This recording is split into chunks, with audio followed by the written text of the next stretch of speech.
Silahkan duduk.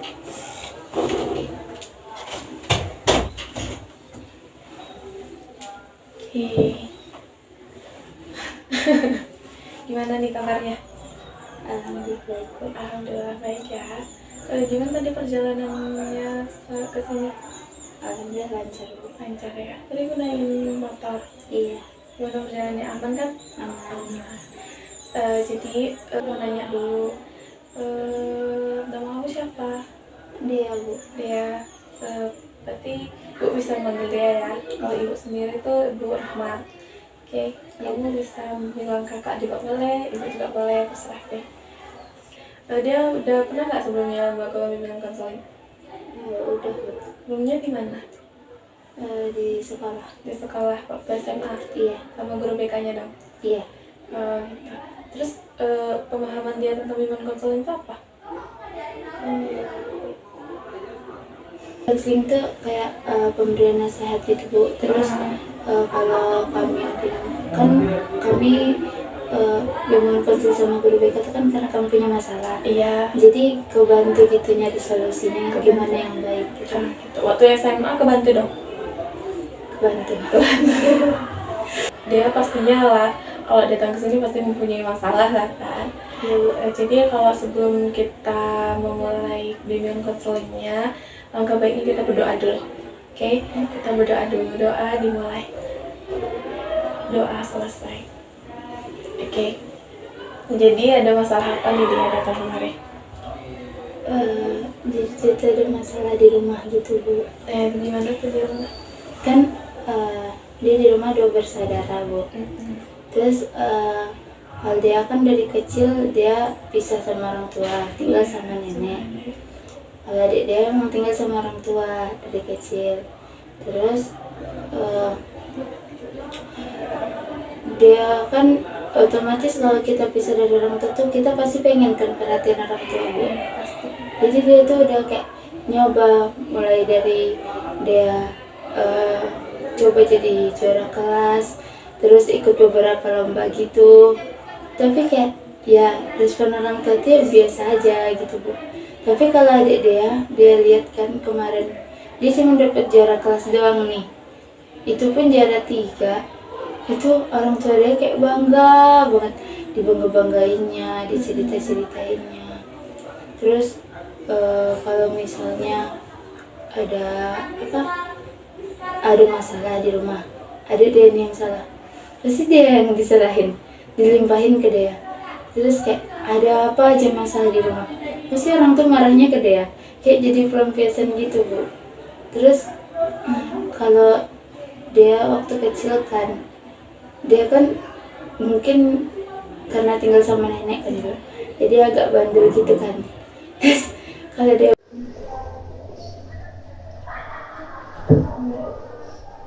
Terus bimbingan itu karena apa? kalau nenek dia kemarin tuh sakit ginjal.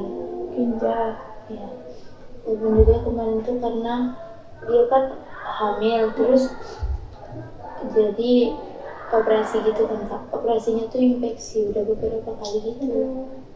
Jadi udah nggak terselamatkan lagi. Terus terus anak bunda gimana? Yang operasi itu yang itu juga ikut meninggal.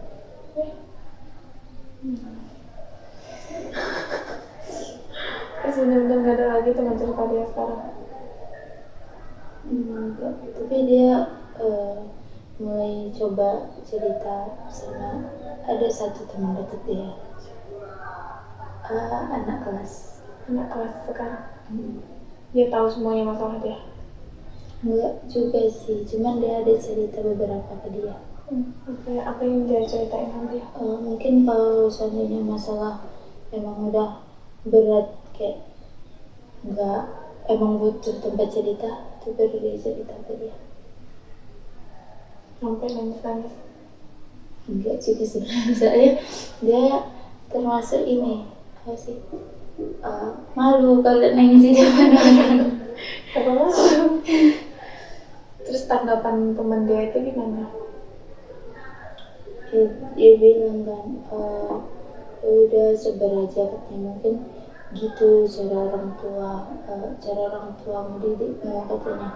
Kan mungkin dia mau lihat katanya mana perbedaan cara dia ngedidik anak yang dididik keras sama yang enggak katanya. Jadi menurut dia gimana? Itu wajar nggak sebagai seorang orang tua? Terusnya sih enggak. Menurut dia harusnya gimana? Ya harusnya adil aja sama rata. Kan mau adik mau kakak mereka juga baru pertama kali jadi anak.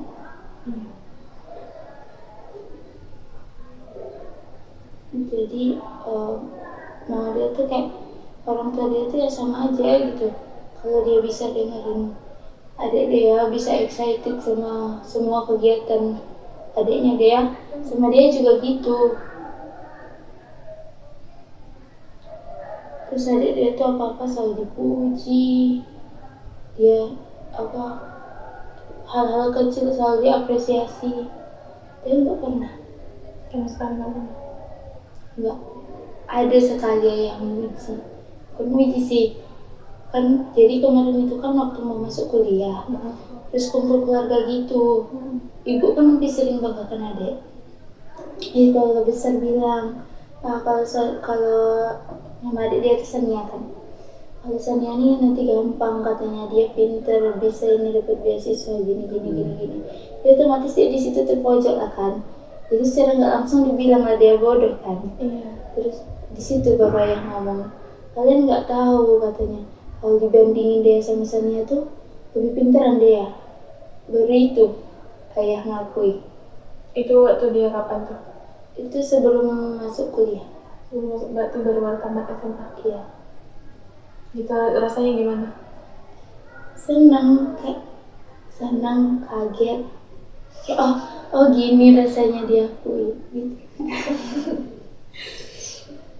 Kalau ibu nggak pernah? Baru ayah, itu pun pertama kali. Iya, seumur hidup. Dia sering kan dulu juga pulang bawa piala, bawa piagam. Kayak respon mereka ya udah biasa aja. Juara berapa? Juara ini. Oh iya. Gitu aja. Nggak ada apresiasi. Selamat ya sayang, selamat ya nak, selamat ya aku. Ada.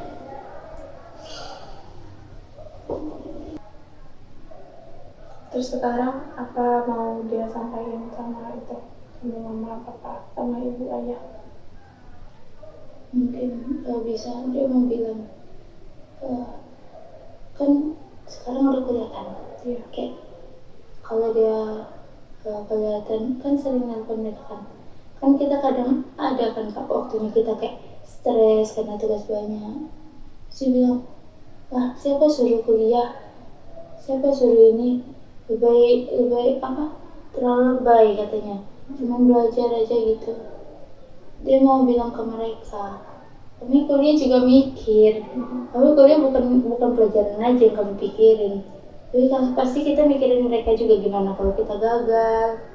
Belum aja orang tua dia kayak dia bilang, kau anak pertama, kau jadi contoh, kau harus bisa. Masa iya nanti ngasih contoh ke adik yang gak benar.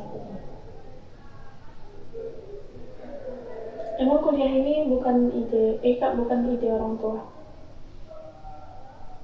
Kuliah ini keputusan bareng-bareng sih kak, tapi kalau untuk jadi guru itu dari orang tua, karena dia dari kecil selalu disetir. Dia nggak pernah bisa nentuin apa yang dia mau dari dia TK sampai sekarang kuliah. Kayak tempat-tempat sekolah yang udah dia, misalnya dia pengen ke sekolah itu udah lama, karena kemarin tuh kan SD kan kak, otomatis kita punya SMP impian kan. Itu kan dia masih tinggal sama nenek dia tuh, dia tinggal di Bengkulu, ayah dia di Jambi, orang tua dia di Jambi. Itu dia dapat undangan lulus di SMP impian dia itu. Terus saya datang langsung bawa dia disuruh sekolah di Jambi. Dia nggak pernah bantah, apa aja yang mereka suruh dia nggak pernah bantah. Tapi perlakuan mereka. Dia sebenarnya kuliah dia pengen ngambil jurusan pertambangan, kalau nggak teknik. Tapi mereka nggak ngizinin. Mereka ayah bilang kalau kamu kuliah ambil jurusan yang arah ke guru, kalau nggak usah kuliah. Alasan mereka bilang itu Pokoknya biar enak. Enaknya bagaimana? Biar kayak nanti tuh kerjanya enak, jadi guru gini-gini, jadi kerjanya gampang. Terus dia iyain. Adik dia sekarang umur berapa? Dia sekarang kelas 2 SMP. Adiknya? Iya. Sekarang dia umur 12 tahun. 12 tahun. Terus keinginan adik kan dia sering mereka yang ngatur gitu kan. Terus kalau adik gimana? Adik enggak, dari mulai dia TK, SMP. Dia kan SMA dulu juga udah, dia ikut teman-teman kan. Kami daftar ke sekolah yang kami mau. Tak tahu dia udah didaftarin di pesantren. Ya oke, kalau yang itu dia terima kan. Mungkin itu demi kebaikan kan. Takut pergaulan di luar juga, nggak apa-apa. Terus adik dia selalu diikutin apa kata dia. Dia mau kesini ya kesini, dia mau kesana kesana. Terus dia tadi bilang juga ada perlakuan fisik kan, kayak kekerasan gitu ya, dia nerima hukuman yang kayak mana di prosesnya? Hukuman tuh kayak dia pernah dipukul pakai sapu, terus dia juga pernah ditampar, ditendang. Kalau sama ibu tuh sering dicubit, apalagi kalau berantem sama adik, sudah otomatis sudah pasti dia yang salah, mau dia yang benar tetap dia yang salah. Ada sih satu kejadian yang paling masih keinget sampai sekarang. Waktu itu kami ada acara keluarga gitu kan kak, terus makan bareng gitu. Adik kami tuh dia debat sama adik dia. Di situ awalnya dia nggak menanggepin kan, karena itu lagi acara keluarga. Tapi adik dia ini ngeyel. Di situ posisinya dia juga masih labil kan, jadi otomatis kebawa emosi kan kak. Jadi di situ kami debat. Di situ dia ditampar sampai berdiri di depan umum. Terus dibelain adik dia. Sumpah itu kayak malu, sakit, kecewa juga. Karena di situ yang mulai ribet bukan dia. Dia udah sabar, tapi adik dia tuh nyolot. Adik dia di situ umur berapa? Adik dia di situ SD kelas 2. Dia baru masuk SMA kelas 1.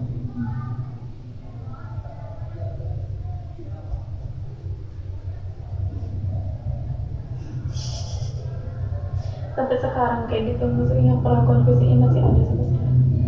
Kalau sekarang sih kayaknya udah, karena kalau dibilang nggak tahu juga ya kak, karena kan dia jarang di rumah. Oh iya, dia kuliah. Tapi kayaknya ya gitu. Waktu libur kita libur tuh 2 bulanan kan. 2 bulanan kita libur, otomatis kan lama tuh di rumah. Enggak, dia lebih lama di sini. Dia paling lama di rumah sebulan. Kadang nggak nyampe sebulan dia udah balik sini. Berarti dia lebih milih di sini aja. Iya. Terus dia di sini ngapain aja? Enggak ada. Mungkin dia mau jadi kos, kalau nggak pergi jalan-jalan keluar sendiri. Itu nggak ada dicari sama orang tua gitu, sama ibu ayah? Jadi adik terus tanya kapan mau pulang? Saya bilang belum mau pulang. Terus kadang adalah kan mereka maksa gitu kan, tapi dia tetap nggak mau. Kalau dia belum mau pulang dia nggak mau pulang. Kan dia lebih ngerasa aman di sini daripada di rumah. Menurut dia kenapa perlakuan ibu ayah kayak gitu ke dia? Mungkin karena dia anak pertama mungkin, jadi dia harus ngasih contoh buat adik. Terus mungkin dia juga harus bisa, mungkin mereka mikirnya gini, dia juga harus kuat seandainya nanti mereka udah nggak ada, jadi dia bisa ngehandle adik dia gitu, bisa ngejagain dia gitu sih kak positifnya. Negatifnya? Negatifnya mungkin dia sempat mikir pernah kayak gini, oh, mungkin aku bukan anak kandungnya ya. Cuma itu mungkin aku bukan anak kandungnya. Iya, mungkin bukan anak kandungnya, pungut atau apa kayak. Nggak mungkin lah. Mungkin karena situ kan posisinya adik dia tuh masih kecil banget kali ya. Mungkin iya. Itu mungkin dia suka iri lihat teman-teman dia. Kenapa?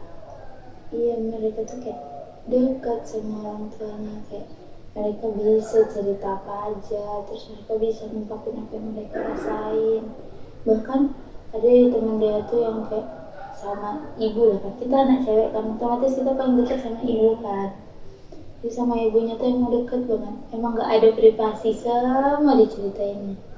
Dia kadang juga pengen kayak gitu, cuman pas dia coba kan, terus denger respon ibu kayak orang yang gak minat. Terus kayak pas dia lagi ngobrol, udahlah ya ibu ada urusan ini. Jadi kayak berarti emang gak disuruh cerita gitu. Jadi Mbak Aisyah itu lagi ceritanya. Iya. Jadi kalau nenek dia dulu, dia kan tiap pulang kan. Kalau dulu dia cepet pulang karena dia sering lama di Bengkulu. Paling di rumah seminggu baru pulang ke sini kan. Kalau dia pulang ke sana, itu dia setiap hari sama dia. Dia ngomong aja. Gitu dia pasti nanggepnya excited banget. Oh gitu ya, ini gitu. Jadi kita cerita juga seru kan. Terus sekarang udah nggak ada neneknya. Iya.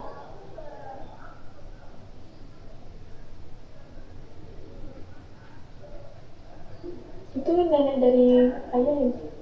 Ibu. Dari ayah mana? Nggak ada. Kakek dari ibu dari mana? Masih. Masih ada sekarang? Masih. Nggak pernah cerita ke kakek. Soalnya gini, kalau ke kakak tuh dia ikut dengerin kan. Iya dia dengerin, cuman kakek dia tuh lebih ke bercanda gitu. Tetap beda vibes-nya. Lebih enak cerita sama nenek. Iya.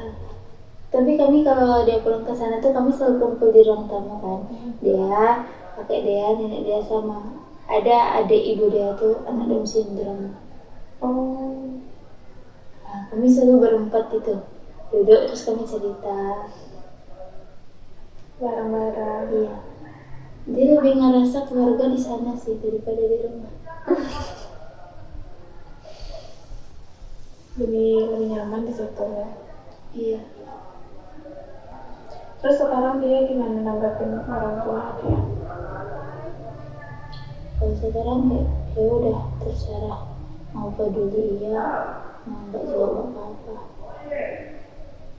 Udah pasrah gitu aja. Iya.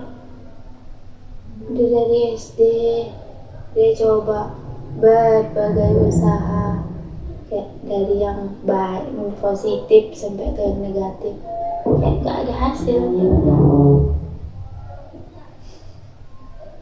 Yang positif aja nggak ada hasil, apalagi negatif. Kan dia dulu sempat nyoba yang paling negatif tuh dia bolos, terus dia ada berantem sama salah satu ustadz di pondok dia kabur, ya gitu, gak ada. Nggak diperhatiin. Biasa aja, kayak paling datang nanti terus dimarahin. Oh, disuka bener-bener kamu terus. Cuma dimarahin aja terus. Main fisik.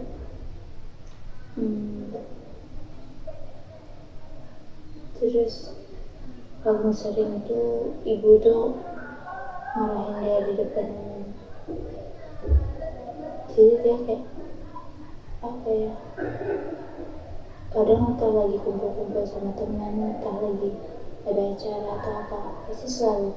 Tapi kalau adik dia pernah dia coba kayak ibu kan, manggil dia di depan umum, negor di depan umum, terus dia langsung itu kayak, kau jangan kayak gitu sama adik, malu adik di depan umum. Aku selama ini gimana? Gitu kan, udah capek. Jadi dia diamin aja. Iya. Terus kayak nggak tahu, akhir-akhir ini mungkin entah ayah sama ibu mungkin udah mulai sadar atau gimana, dia nggak tahu juga. Tapi kayak dia ngerasa semuanya telat. Udah gimana sih? Ya udah hambar semuanya. Udah mulai berubah sekarang ayah sama ibu. Udah. Cuman dianya udah kayak ya, udah hambar, udah nggak keras lagi. Nggak butuh lagi. Iya, kayak telat, datangnya tuh telat gitu. Sekarang aku udah bisa sendiri. Sekarang aku udah terbiasa sendiri, gak perlu lagi gitu. Dia juga ada kemarin kan, diajak sama anak kelas. Kan dia sempet drop gara-gara nenek dia pergi kemarin. Dia bilang, diajak gini sama mereka.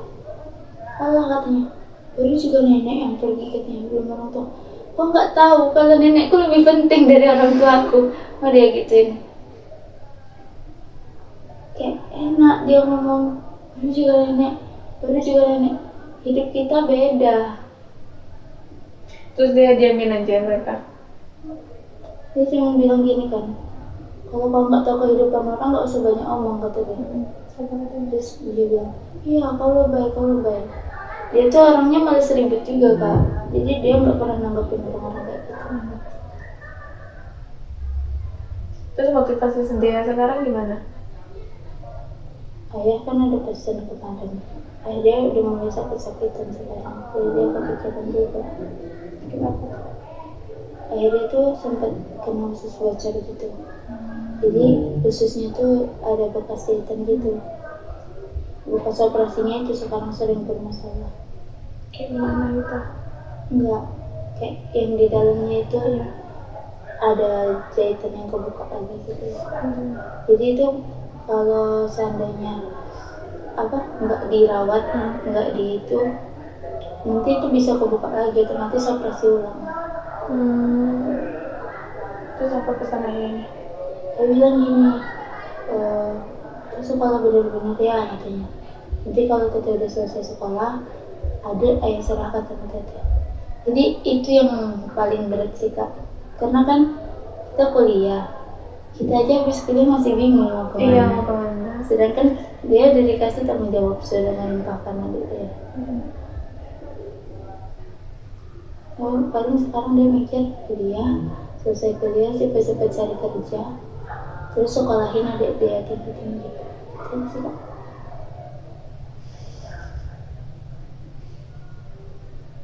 Berarti tidak ada lagi rasa dendam sama ibu. Dia nggak pernah dendam sih, dia cuma kayak kecewa aja lihat perlakuan mereka. Tapi mungkin karena udah dari kecil kayak gitu, jadi kayak dia udah mulai terbiasa aja. Bahkan dia kaget kalau mereka tiba-tiba care, kalau tiba-tiba mereka peduli, kayak apa ini, apa maksudnya. Pasti kita mikir kan kak, orang yang nggak pernah peduli tiba-tiba pasti kita mikir pasti ada maksud tertentu. Nah, dia malah mikir ke sana sih. Gimana memang perubahannya sekarang? Ya kayak entahlah, mungkin karena dari pesantren kan, jadi nggak bisa ditelepon terus. Tuh sering ayah nelpon kayak cuma sekedar nanyain kabar, atau kayak nanya sekarang butuh apa, liburnya kapan, kapan pulang. Kayak lebih diperhatikan gitu. Iya. Seneng nggak? Enggak sih, udah biasa aja. Udah telat datangnya. Kenapa nggak dari dulu gitu? Iya, dia kemarin tuh itu ada kan, mau dia bilang mau kalian tuh apa sih?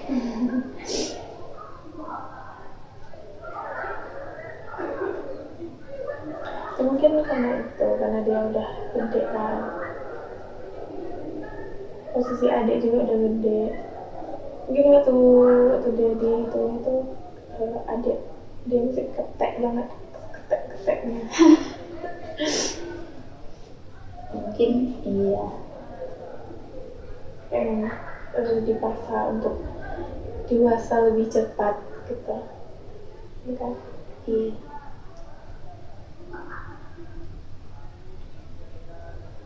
Mungkin dia udah apa? Mungkin dia ada motivasi untuk lebih maju lagi. Wah, dia kan sering jadi tempat cerita teman-teman dia kan.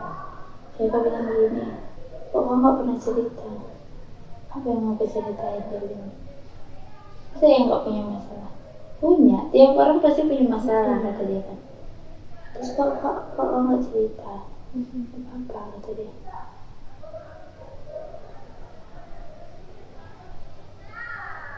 Cuma yang sama satu orang tua aja dia cerita. Iya.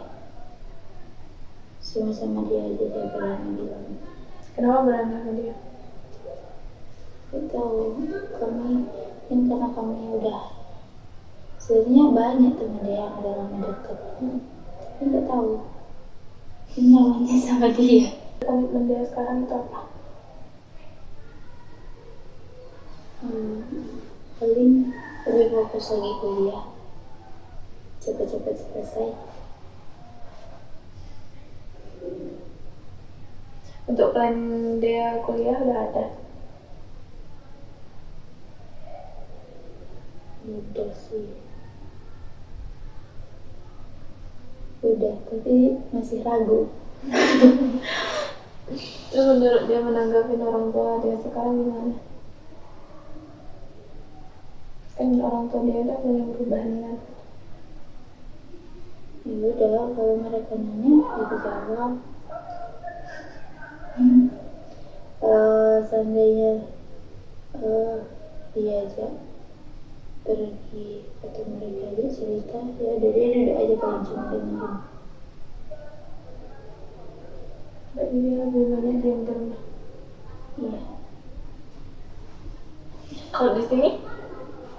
Di sini dia paling gereja. Di sini Makanya teman dia bilang gini kan, kamu nggak punya masalah? Punya lah, dia bilang. Mau ketawa terus tiap hari. Karena di kelas tuh dia termasuk paling ribut, paling gede suaranya. Terus dia kan rada ceplos-ceplos kan. Jadi kalau ada orang tuh kayak ya udah langsung ngomong di depannya gitu. kalau ada orang yang nggak disuka udah langsung ngomong. Iya, langsung aja bilang, kenapa sih dia kayak gitu? Kalau di rumah nggak bisa. Iya. Tapi sekarang kalau dia pulang tuh nggak ke rumah nenek lagi dong? Enggak. Makanya dia lebih banyak enak tuh di kos. Oke, jadi itu kan dia juga udah punya komitmen mau kuliah, mau fokus kuliah untuk membuktiin, mungkin cara dia untuk membuktiin salah satu membuktikan kepada orang tua ya kan. Terus dia juga mau membahagiakan adik dia. Aku mau nanya, dia mau nggak untuk minggu depan kita melakukan konseling lagi? Nah, di jam berapa? Di hari apa? Jam berapa? Di tempatnya, tempat infonya aja. Mungkin di waktu yang sama sih. Waktu yang sama ya, hari yang sama ya. Oke, Bu. ibu mengucapkan terima kasih ke dia udah mau melakukan bimbingan konseling untuk hari ini, dan ibu berharap dia mau melakukan komitmen dia dan lebih semangat lagi dalam melakukan komitmen dia, dalam melakukan tujuan-tujuan dia udah banyak yang dia rancang. Kan jadi kan kita mengawalinya dengan berdoa, jadi kita mengakhiri dengan doa juga. Oke, doa dimulai. Doa. Jadi minggu depan kita ketemu lagi ya, di hari yang sama, waktu yang sama, di tempat yang sama. Oke, terima kasih ya.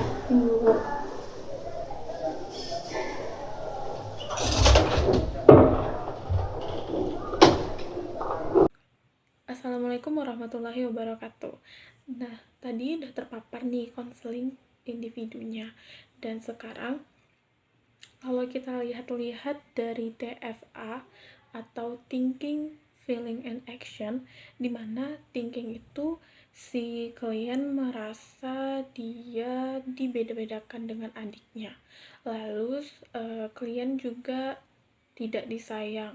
Lalu klien juga beranggapan kalau dia itu bukan anak kandungnya.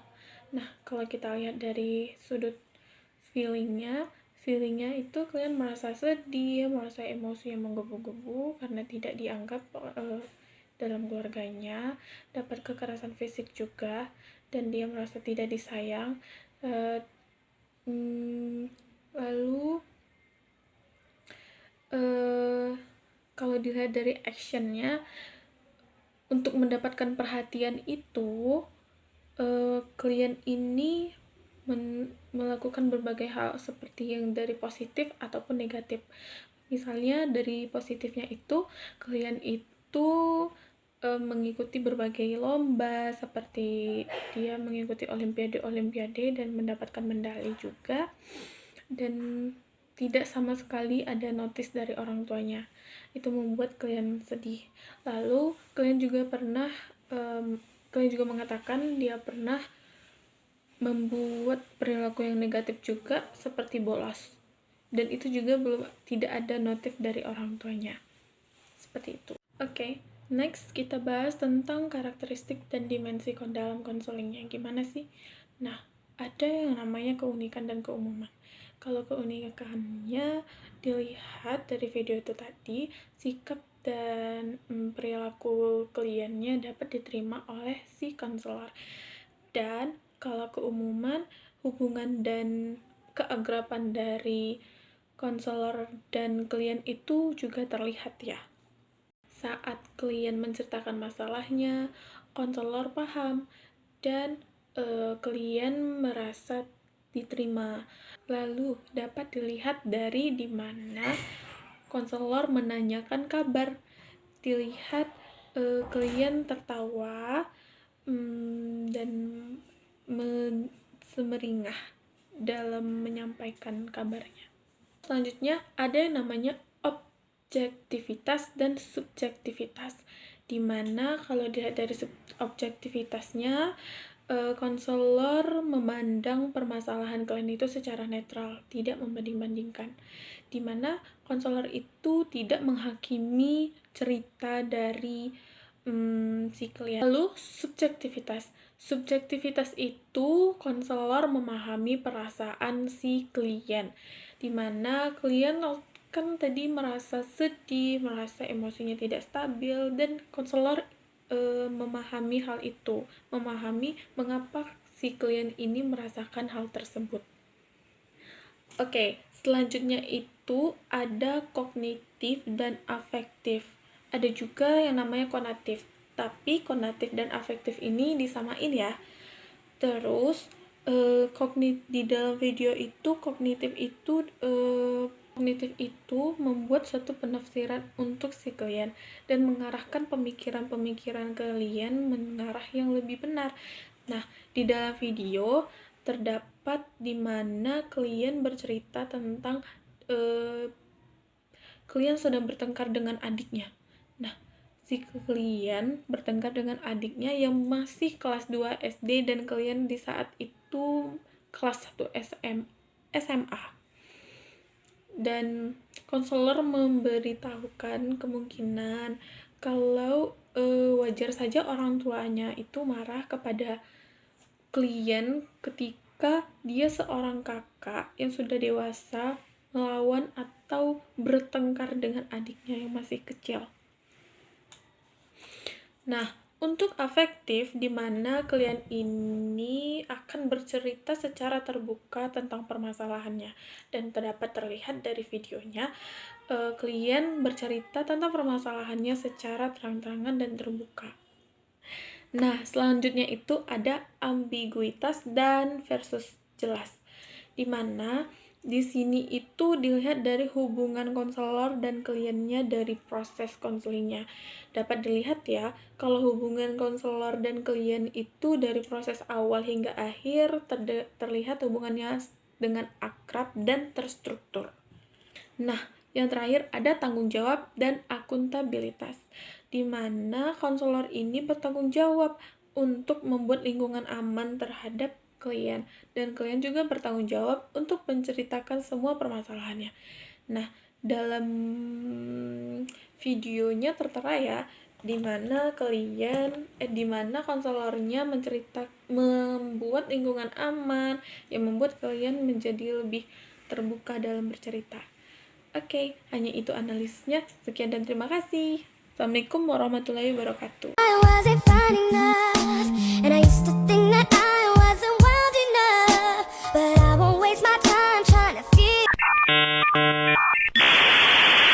Saya wassalamualaikum bro.